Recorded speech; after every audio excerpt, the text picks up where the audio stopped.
Now, proponents of federal health care reform might argue that this is the only way that we're going to keep health insurance premiums down and just keep costs down for everybody.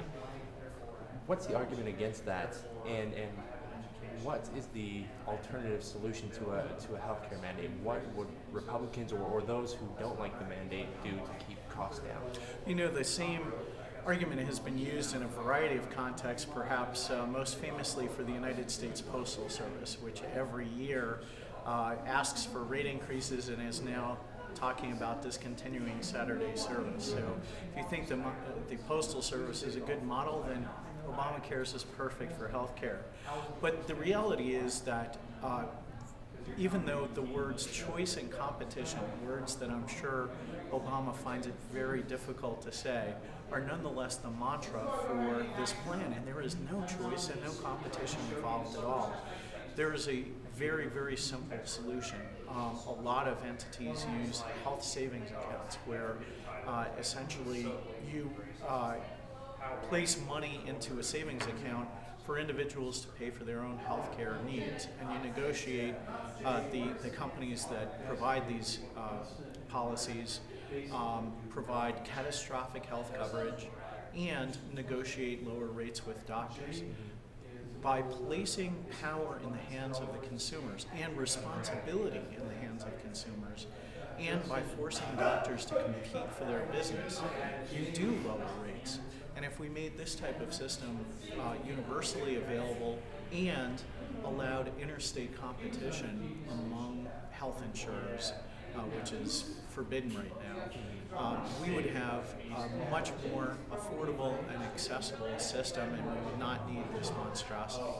Now, a lot of Republicans talk about tort reform in terms of real medical healthcare reform.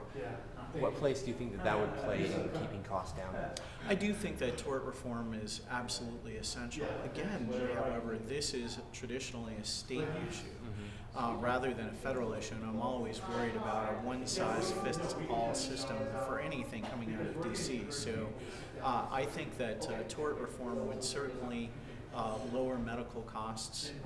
I had a doctor one time that required me to sign a waiver, which I knew was unenforceable, but nonetheless, it kind of underscored that just one error could, or perceived error, could make his malpractice insurance, which is already incredibly high, go through the roof.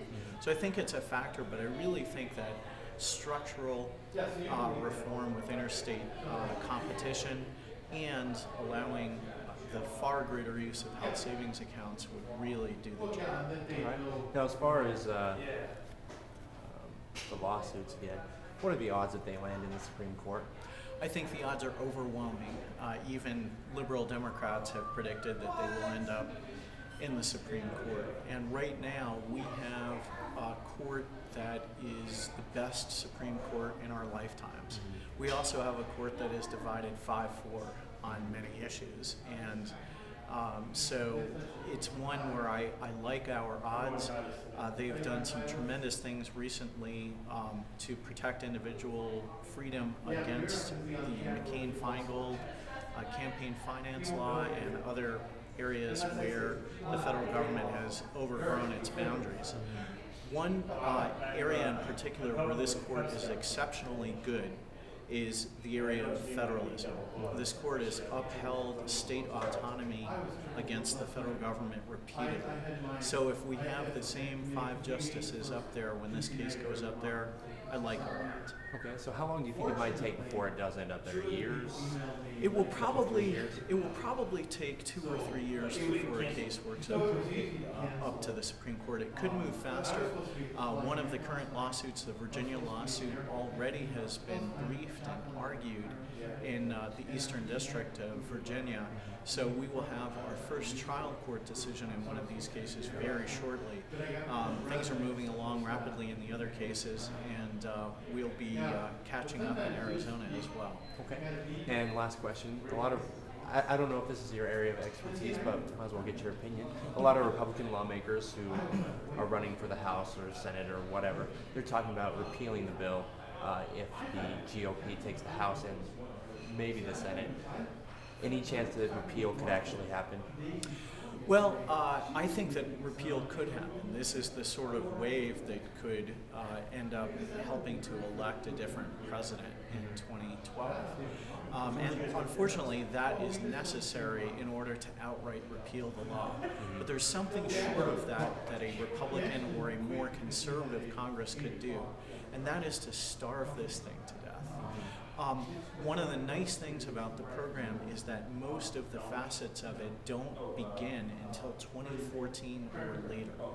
And the reason for that is because the architects of this thing know it's going to cost breathtaking amounts of money, and they wanted to delay it until there wouldn't be any political consequences. This Congress, even without the president supporting it, could cut off appropriations for key parts of this program. And that's what could be done even with Obama in the White House. And that's what I hope the Republicans and their conservative Democratic allies will have not only the courage, but the smarts to do. Thank you for your time. Cool.